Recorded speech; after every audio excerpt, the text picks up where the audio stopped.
Jalgaon railway accident, आग लागली, एकजण ओरडला आणि प्रवाशांनी धावत्या रेल्वेतून उड्या मारल्या. परंडा रेल्वे स्थानकाजवळ घडलेल्या या दुर्घटनेत 11 जणांचा मृत्यू झाला आहे.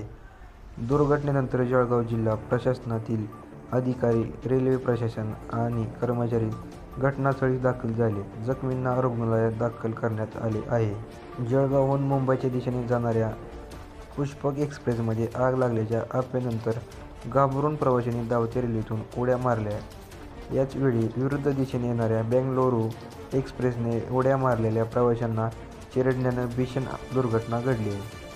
परांडा रेल्वे पुष्पक एक्सप्रेसमध्ये नेमकं घडलं काय, याबाबत एका प्रत्यक्षदर्शीने माहिती दिली. जळगावहून पुष्पक एक्सप्रेस निघाली होती.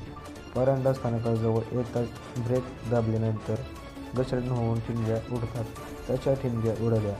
त्यावेळी एका प्रवाशाने आग लागली असं बोललं. अचानक आग लागल्याचं ऐकताच प्रवाशांनी रेल्वेतून उड्या मारल्या. तेव्हा दुसऱ्या बाजूने येणाऱ्या बेंगळुरू एक्सप्रेसखाली प्रवासी चिरडले गेले. एकाच डब्यातल्या लोकांनी उड्या मारल्याचं प्रत्यक्षदर्शींनी सांगितलं.